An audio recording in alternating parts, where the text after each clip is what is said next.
Hello students, welcome to law excellence IAS academy. Human development index అన్నటువంటిది release అయింది. మరి దీని నేపథ్యంలో మనకి ఎగ్జామ్ పాయింట్ ఆఫ్ వ్యూలో హ్యూమన్ డెవలప్మెంట్ ఇండెక్స్ అంటే ఏంటి, ఎవరు ఇస్తారు, ఇందులో భారతదేశ ర్యాంక్ ఎంత, ఎన్ని ఇండికేటర్స్ ఉన్నాయి, మరి దీనికి సంబంధించి మన ఇండియాలో హైలైట్స్ ఏంటి, వీటన్నిటికీ సంబంధించి మనకి ఎగ్జామ్ పాయింట్ ఆఫ్ వ్యూలో అడగొచ్చు. సో ఒకసారి మనం చూస్తే ఫస్ట్ ఆఫ్ ఆల్ మనకి హ్యూమన్ డెవలప్మెంట్ ఇండెక్స్ అంటున్నాం. So growth versus development, growth అంటే ఏంటి, డెవలప్మెంట్ అంటే ఏంటి, ఈ రెండిటికి మధ్య డిఫరెన్స్ అన్నటువంటిది మనకి తెలియాలి. Growth versus development. గ్రోత్ అంటే ఏంటి, మనకి ఇది ఒక క్వాంటిటేటివ్ మెజర్ అన్నమాట. క్వాంటిటేటివ్ అంటే ఏంటి, మనకి ఎంత ఎకనామిక్ గ్రోత్ అన్నటువంటిది వస్తుంది, అంటే మన ఎకానమీ అన్నటువంటిది ఎంత గ్రో అవుతోంది అని తెలిపేటటువంటిది గ్రోత్. మరి డెవలప్మెంట్ అంటే ఏంటి, గ్రోత్ అనేటటువంటిది ఉండాలి సరే, దీంతో పాటు ఇంకొన్ని మెజర్స్ కూడా ఉండాలి. ఫర్ ఎగ్జాంపుల్ హెల్త్ అన్నటువంటిది ఇందులో చూడాలి, వెల్ బీయింగ్ ఎలా ఉంది అన్నటువంటిది చూడాలి, అలాగే ఎడ్యుకేషన్ అన్నటువంటిది ఎలా ఉంది అన్నటువంటిది చూడాలి, అలాగే పీపుల్ యొక్క లైఫ్ ఎక్స్పెక్టెన్సీ అన్నటువంటిది ఎలా ఉంది అన్నటువంటిది చూడాలి. సో వీటన్నింటినీ పరిగణలోకి తీసుకుంటే దాన్ని మనం డెవలప్మెంట్ అంటాము. ఇది ఏంటి అంటే ఇక్కడ క్వాంటిటేటివ్ మెజర్ ఇది, ప్లస్ క్వాలిటేటివ్ మెజర్ కూడా. సో ఇదన్నమాట ఈ రెండింటికి మధ్య డిఫరెన్స్. మరి ఇక్కడ ఇంకొకటి తెలియాలి మనకి, గ్రోత్ ని మెజర్ చేయటానికి జీడిపి లేదా గ్రాస్ డొమెస్టిక్ ప్రోడక్ట్ అన్నటువంటిది ఉంది. మరి డెవలప్మెంట్ ని మెజర్ చేయటానికి మన దేశంలో ఏదైనా ఒక ఇండికేటర్ అన్నటువంటిది ఉందా, లేదు. మరి అందుకే యుఎన్డిపి అన్నటువంటిది, యునైటెడ్ నేషన్స్ డెవలప్మెంట్ ప్రోగ్రామ్ అన్నటువంటిది హ్యూమన్ డెవలప్మెంట్ ఇండెక్స్ అనేసి రిలీజ్ చేస్తుంది. దీని ప్రకారం ఏంటి, వివిధ దేశాలు ఎలాంటి మెజర్స్ తీసుకుంటున్నాయి అక్కడ ప్రజల యొక్క డెవలప్మెంట్ కోసం అనేసి. సో ఆ నేపథ్యంలో మనకి హ్యూమన్ డెవలప్మెంట్ ఇండెక్స్ అన్నటువంటిది అవసరం. సో ఒక్కసారి ఇక్కడ చూడండి, మనకి హ్యూమన్ డెవలప్మెంట్ రిపోర్ట్ అనేసి యుఎన్డిపి రిలీజ్ చేస్తుంది, యునైటెడ్ నేషన్స్ డెవలప్మెంట్ ప్రోగ్రామ్. అందులో ఒకటే ఈ హ్యూమన్ డెవలప్మెంట్ ఇండెక్స్ అన్నటువంటిది. దీంతో పాటు జెండర్ డెవలప్మెంట్ ఇండెక్స్ అని, inequality adjusted human development index అని, జెండర్ ఇన్ఈక్వాలిటీ ఇండెక్స్ అని, మల్టీ డైమెన్షనల్ పావర్టీ ఇండెక్స్ అని, వీటన్నింటినీ కూడా రిలీజ్ చేస్తుంది. మరి హ్యూమన్ డెవలప్మెంట్ ఇండెక్స్ కి సంబంధించి ఇండికేటర్స్ చూస్తే ఎన్ని రకాల ఇండికేటర్స్ ఉన్నాయంటే 3 రకాల ఇండికేటర్స్ ఉన్నాయి. ఒకటేంటి, హెల్త్ కి సంబంధించి, అంటే హెల్త్ మరియు వెల్ బీయింగ్ ఎలా ఉంది. రెండవది వచ్చేసరికి schooling years, mean years of schooling ఎంత ఉంది అన్నటువంటిది. అలాగే మూడవది వచ్చేసరికి స్టాండర్డ్ ఆఫ్ లివింగ్ అన్నటువంటిది ఎలా ఉంది. సో ఈ మూడింటిని పరిగణలోకి తీసుకోవటం జరుగుతుంది. స్టాండర్డ్ ఆఫ్ లివింగ్, ఈ మూడింటిని పరిగణలోకి తీసుకుంటారు.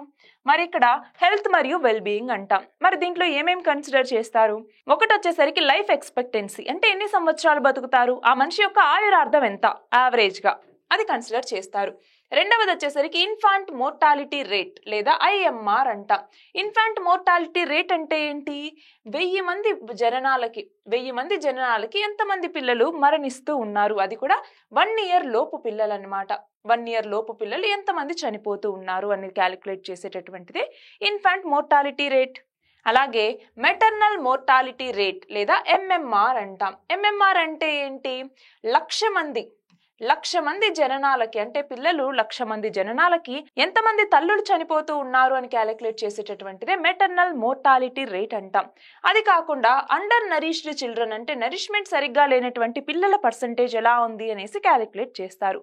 రెండవది వచ్చేసరికి ఏమన్నాం, నాలెడ్జ్ లేదా మీన్ ఇయర్స్ ఆఫ్ స్కూలింగ్ అంటాం. అంటే ఒక పర్సన్ ఆన్ అన్ యావరేజ్ గా ఎన్ని సంవత్సరాలు స్కూల్ కి వెళ్తూ ఉన్నారు, దాని యావరేజ్ ని మనం మీన్ ఇయర్స్ ఆఫ్ స్కూలింగ్ అనేసి పిలుస్తాం.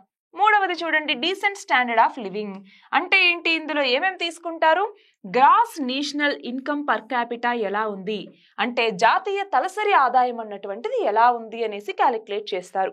అలాగే పాపులేషన్ కి బేసిక్ శానిటేషన్ ఫెసిలిటీస్ ఎంతమందికి ఉన్నాయి అనేసి ఇక్కడ కన్సిడర్ చేస్తారు. అలాగే పాపులేషన్ కి కనీసం డ్రింకింగ్ ఫెసిలిటీస్ ఎంతమందికి ఉన్నాయి అన్నట్టుగా కూడా ఇక్కడ కన్సిడర్ చేస్తారు.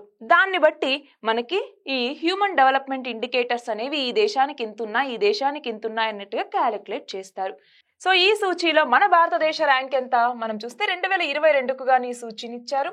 ఇందులో మన భారతదేశం వచ్చేసరికి మొత్తం ఎన్ని దేశాలని కన్సిడర్ చేస్తూ ఉన్నారు, 193 దేశాలు. అందులో మన భారతదేశ ర్యాంకు 134వ ర్యాంకు. మరి ఇందులో మొదటి స్థానంలో ఏ దేశం ఉంది అంటే మొదటి స్థానంలో స్విట్జర్లాండ్ అన్నటువంటిది ఉంది.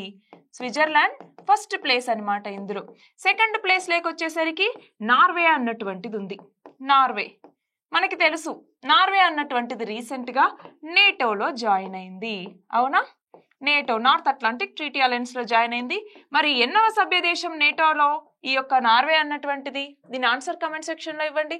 అలాగే ఇందులో థర్డ్ ప్లేస్ లోకి వచ్చేసరికి ఐస్లాండ్ అన్నటువంటిది ఉంది. ఐస్లాండ్ థర్డ్ ప్లేస్ లో ఉంది. మరి చివరి స్థానంలో అంటే 193rd ప్లేస్ లో ఏ దేశం ఉంది అనేసి గనక మనం చూస్తే సోమాలియా. సోమాలియా చివరి స్థానంలో ఉంది. దానికి పైన అంటే 192nd వచ్చేసరికి సౌత్ సూడాన్ అన్నటువంటిది ఉంది. ఆఫ్రికాలోని సౌత్ సూడాన్ 192వ దేశంగా ఉంది. సో దీనికి సంబంధించి క్వశ్చన్స్ లో అడగచ్చు అనమాట మనకి, ఫస్ట్ ప్లేస్ లో ఏదుంది, లాస్ట్ ప్లేస్ లో ఏదుంది అనేసి. సో మనం గుర్తుంచుకోవాలి. మరి ఇప్పుడు మన ఇండియాకి సంబంధించి హైలైట్స్ ఏంటి అనేసి గనక మనం చూస్తే, హైలైట్స్, ఇండియాకి సంబంధించినటువంటి హైలైట్స్ లో ఏమేం తెలియాలి మనకి అంటే, ఒకటి వచ్చేసరికి లైఫ్ ఎక్స్పెక్టెన్సీ. లైఫ్ ఎక్స్పెక్టెన్సీ అన్నటువంటిది మన భారతదేశంలో ఇప్పుడు ఎంతగా ఉంది అనేసి మనల్ని క్వశ్చన్ అడగచ్చు. సో మన భారతదేశంలో ఈ హ్యూమన్ డెవలప్మెంట్ ఇండెక్స్ ప్రకారం లైఫ్ ఎక్స్పెక్టెన్సీ అన్నటువంటిది 67.7 సంవత్సరాలు. 67.7 సంవత్సరాలు లైఫ్ ఎక్స్పెక్టెన్సీ అన్నటువంటిది. రెండవది వచ్చేసరికి GNI అంటే gross national income per capita, అంటే జాతీయ తలసరి ఆదాయం అన్నటువంటిది ఎలా ఉంది అనేసి గనక మనం చూస్తే $6,951 ఉందన్నమాట. సో పెరిగింది. అలాగే expected years of schooling, expected years of schooling ఏదైతే ఉంటుందో అది పెరిగింది. ఎంత ఉంది ఇప్పుడు అంటే 12.6% ఉంది. మరి మీన్ ఇయర్స్ ఆఫ్ స్కూలింగ్ అంటే యావరేజ్ గా ఇయర్స్ ఆఫ్ స్కూలింగ్ అన్నటువంటిది ఎలా ఉంది అనేసి క్యాలిక్యులేట్ చేస్తాం కదా, మీన్ ఇయర్స్ ఆఫ్ స్కూలింగ్ అనేసి.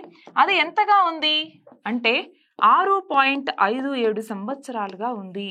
సో వీటికి సంబంధించి డేటా పాయింట్స్ లో అడగచ్చు అనమాట మనల్ని. సో మనకి ఒక దేశం యొక్క డెవలప్మెంట్ అన్నటువంటిది ఎలా తెలుస్తుంది, అక్కడ ఎకనామిక్ ఇన్ఈక్వాలిటీ అన్నటువంటిది ఎంత తగ్గుతూ ఉంది, అలాగే ఎన్విరాన్మెంటల్ సస్టైనబిలిటీ ఎంత పెరుగుతుంది, స్టాండర్డ్ ఆఫ్ లివింగ్ అన్నటువంటిది అక్కడ ఎలా ఉంది, అలాగే లిబర్టీ అన్నటువంటిది, ఫర్ ఎగ్జాంపుల్ మనం చైనా కేసు తీసుకున్నాం అనుకోండి, చైనాలో డెమోక్రసీ లేదు, అక్కడ ఉన్నటువంటి సిటిజన్ కి ప్రొటెస్ట్ చేసేటటువంటి రైట్ లేదు, ఇండిపెండెంట్ జ్యుడిషియరీ అన్నటువంటిది లేదు. కానీ మన దగ్గర ఇవన్నీ కూడా ఉన్నాయి. సో హ్యూమన్ డెవలప్మెంట్ ఇండికేటర్స్ అని, లిబర్టీ ఇండికేటర్స్ అని రెండు ఉంటాయి. మన దగ్గర హ్యూమన్ డెవలప్మెంట్ ఇండికేటర్స్ కొంచెం తక్కువగా ఉన్న, లిబర్టీ ఇండికేటర్స్ లో మనం బాగున్నాం. కానీ చైనా హ్యూమన్ డెవలప్మెంట్ ఇండికేటర్స్ లో బాగున్న, లిబర్టీ ఇండికేటర్స్ లో తక్కువగా ఉంది. కానీ ఇక్కడ ఎక్కువగా హ్యూమన్ డెవలప్మెంట్ ఇండికేటర్స్ ని మాత్రమే HDAలో మనం పరిగణలోకి తీసుకుంటున్నాం. కాబట్టి మన భారతదేశ స్థానం తక్కువగా ఉంది, చైనా స్థానం కొంచెం ఎక్కువగా ఉంది. మనం ఇంకా చూడాలంటే డెవలప్మెంట్ లో హ్యాపీనెస్ ని కూడా ఇంక్లూడ్ చేయొచ్చు. భూటాన్ అదే చేస్తోంది కదా, హ్యాపీనెస్ ఇండెక్స్ అనేసి ఇస్తోంది. ఇక్కడ హ్యాపీనెస్ ని మనం ఇంక్లూడ్ చేయట్లేదు. సో ఇలా డెవలప్మెంట్ అన్నటువంటిది వేరీ అవుతుంది. గ్రోత్ కి డెవలప్మెంట్ కి మధ్య ఆ డిఫరెన్స్ అన్నటువంటిది మనకి చాలా ఇంపార్టెంట్. ఎగ్జామ్ లో, మెయిన్స్ లోను, ప్రిలిమ్స్ లో కూడా దీనికి సంబంధించి ప్రశ్నలు అడిగే ఛాన్స్ ఉంది. All the very best and thank you very much.